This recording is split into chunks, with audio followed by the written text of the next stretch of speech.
नमस्कार आप सभी को। मेरा नाम है अशोकवीर यादव एडवोकेट और मैं आप सभी के लिए लीगल एडवाइस पर वीडियोस अपलोड करता हूं, जो कि आप सब लोग तो लाइक करते हैं, पसंद करते हैं, शेयर करते हैं, सब्सक्राइब भी करते हैं। और अब तक अगर आपने इस चैनल को सब्सक्राइब नहीं किया तुरंत कर लीजिए, ताकि आने वाले टाइम में आपके लिए वो जानकारी मिल सके जिससे कि आप जागरूक हो सकें। तो आज मैं इसी टॉपिक पर बात करना चाहूँगा, क्योंकि एक हमारे सब्सक्राइबर हैं जिन्होंने हमें कॉल किया और वो मतलब मैं क्या बताऊँ, बहुत ज़्यादा परेशान। उन्होंने मुझे जब कॉल किया, बताया उन्होंने अपना दुख, तो मुझे बहुत ही ज़्यादा दुख हुआ। कुछ ऐसी चीज़ें हैं लाइफ में जो कि लोग जो हैं वो समाज से हटकर कर देते हैं और बाद में जो पछतावा होता है, नहीं होता है। लेकिन जो घटना मेरे सामने आई है मैं उसको आपको एक्सप्लेन करना चाहूँगा।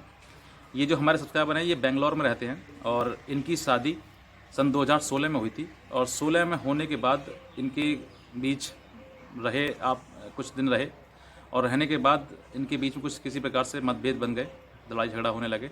और उस दौरान में वो पत्नी थी जो थी उनकी घर छोड़ के चली गई, और जाने के बाद वो अपने मायके में लगातार रहने लगी।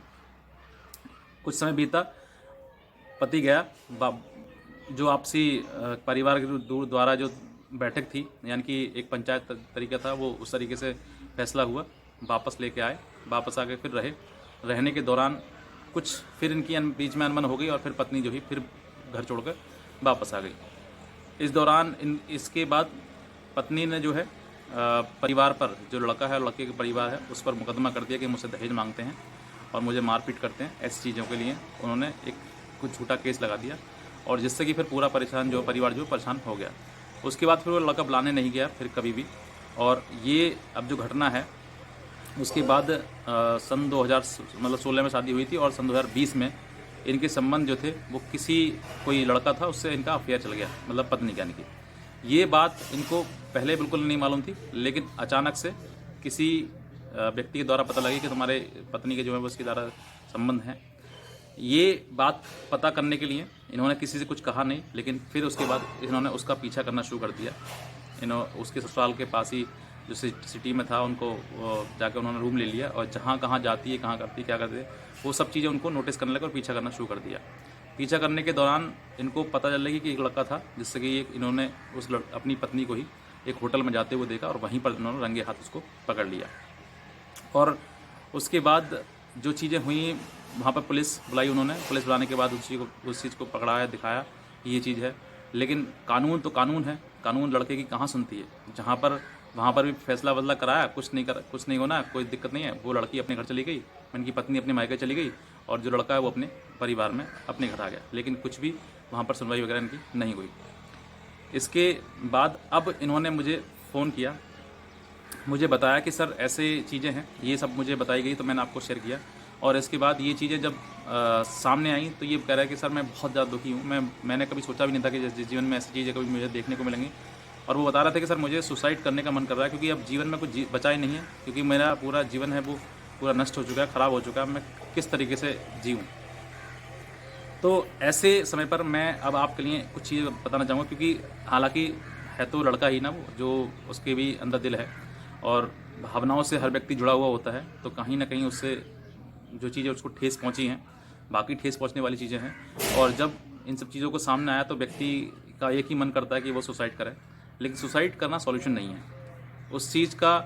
अगर देखिए, जो व्यक्ति आपका नहीं हो सका वो किसी और के साथ पास जा रहा है, तो इसका मतलब ये है कि वो आपसे कहीं नहीं, ना ही तो आपसे जुड़ा हुआ है, ना ही आपसे प्यार करता है। और अगर आप उससे प्यार करते हैं या फिर आपसे जुड़े हुए हैं, आप उससे जुड़े हुए हैं, तो अलग हट जाइए। क्योंकि जीवन आपको अगर जीना है तो इन सब चीज़ों को भुलाना पड़ेगा और अब अपने जीवन में आगे बढ़ना पड़ेगा।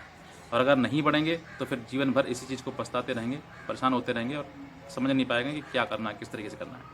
तो जब इनके पास जब केस आया ये, तो केस में भी परेशानी होती है, बहुत ज़्यादा परेशानी लड़के पक्ष को इन सब चीज़ों से महसूस करनी पड़ती है। तो इन सब चीज़ों के लिए चलते हुए, हालांकि अभी वो केस जो है वो उसमें चार्जशीट नहीं लगी है, तो पेंडिंग है उसमें। उन्होंने एफआईआर के बाद ही थाने से जमानत करा ली है, लेकिन अभी कुछ दिन बाद एफआईआर उसमें चार्जशीट लगेगी, तो फिर उनको कोर्ट से भी करानी पड़ेगी और परेशानी बहुत ज़्यादा आएगी, फिर केस भी फर्दर लड़ना पड़ेगा। यहाँ पर अब मेरा जो मेन उद्देश्य है इस वीडियो को बनाने के लिए ये है कि ये अगर ऐसी समस्या आपके सामने आई है और ऐसी चीज़ें आपके सामने हो रही हैं, तो बेहतर है कि आप ऐसा कोई निर्णय ना लें जिससे कि आपको और आपके परिवार को आपके बाद पछताना पड़े। क्योंकि ये चीज़ें जो हैं वो पछताने वाली ही हैं। आपका परिवार, आपकी माँ, आपके पिता, आपकी सिस्टर, आपके भाई वगैरह ये रोते रोते बहुत परेशान हो जाएंगे, समझ नहीं पाएंगे क्या है। क्योंकि मैंने ऐसे बहुत सारे केस देखे हैं जिसमें कि लड़का सुसाइड कर लेता है लड़की की वजह से, पत्नी की वजह से, और बाद में माँ उसकी बेचारी सीना ठुक ठुक के रोती है, पीटती है कि मेरा बेटा चला गया। तो बेटा, जवान बेटा जाना, मौत होना एक अपने आप में बहुत दुख भरी बात है। तो ऐसी गलती उसने आपकी पत्नी ने करी है तो उसको करने दीजिए, ईश्वर आपको उसको सज़ा देगा। समय आने पर सब कुछ हर व्यक्ति को सज़ा देता है, कर्म के फल हर व्यक्ति को भोगना पड़ता है। उसने गलत किया है आपके साथ में तो डेफिनेटली उसको भी आज नहीं तो कल वो ठोकर लगेगी और उसको भी समझ में आएगा कि हाँ, मैंने किसी साथ में गलत किया है। तो ऐसे समय पर अगर ये केस हो गया तो देखिए, केस तो फाइट करना पड़ेगा आपके लिए, क्योंकि अब कॉमन चीज़ है ये, और ये कोई बड़ी चीज़ नहीं है आपके लिए। आप ये सोचें कि मुझे बर्बाद कर देगी या परेशानी आ सकती है। सच जो है आपका, झूठ के आधार पर उसने किया है तो कोई बात नहीं, आपको न्याय मिलेगा और थोड़ा समय लगेगा, व्यतीत होगा। लेकिन ऐसे समय पर खुद को टूटना नहीं है, टूटने नहीं देना है। मतलब खुद को जो है परेशानी झेलनी है, लेकिन खुद को अंदर से मरने नहीं देना है। आप अंदर जिंदा दिल बनिए और जो बुराई है उससे लड़िए। अगर बुराई से नहीं लड़ेंगे आप तो अपने आप को बहुत कमज़ोर महसूस करेंगे और फिर जीवन में एक ही चीज़ समझ में आएगी, सुसाइड। और वो कि आपका सबसे गलत, सबसे बेकार डिसीजन वही है आपका, सुसाइड करना। ऐसा कुछ नहीं है। सोचकर देखिए कि क्या ये समस्या आपके सुसाइड करने के बाद ख़त्म हो जाएगी? क्या आपकी पत्नी आपसे अलग हो जाएगी? क्या आपका जो केस है वो ख़त्म हो जाएगा? बिल्कुल नहीं होगा। और ज़्यादा परेशानी का सामना आपके परिवार को करना पड़ेगा आपके बाद। जितनी आपने परेशानी झेली है ना, उतनी परेशानी अब आप अपने परिवार को, और आपके साथ में इतनी परेशानी आपने झेली है, उतनी से ज़्यादा दुगनी कई गुनी करके परेशानी उसको दें, उसके परिवार को दें। और ज़्यादा और चीज़ आपको सोचनी, समझनी है, देखनी है किस तरीके से क्या करना है। आप मेरी और वीडियोज़ हैं उनको सबको देखिएगा, आपको खुद समझ में आ जाएगा कि हाँ, मेरे साथ गलत किया है तो मैं भी किसी के साथ में गलत कर सकता हूँ।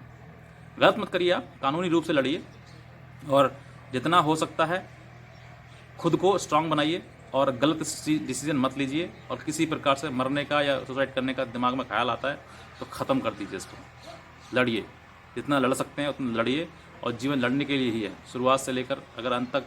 किसी प्रकार से कोई जीवन में आपको परेशानी आती तो उस परेशानी के खिलाफ लड़िए, क्योंकि जीवन का मतलब ही है, यही है कि बुराई के खिलाफ लड़ना। और आपके साथ गलत हुआ है, बुराई हुआ ही आपके, तो आप क्यों नहीं लड़ेंगे? पीछे क्यों हट रहे हैं? क्यों जीवन त्याग कर कहीं और सोच रहे हैं? ज़रूरी है कि आप लगातार लड़िए और जितना हो सकता है उसको कानूनी रूप से सजा दिलाइएगा।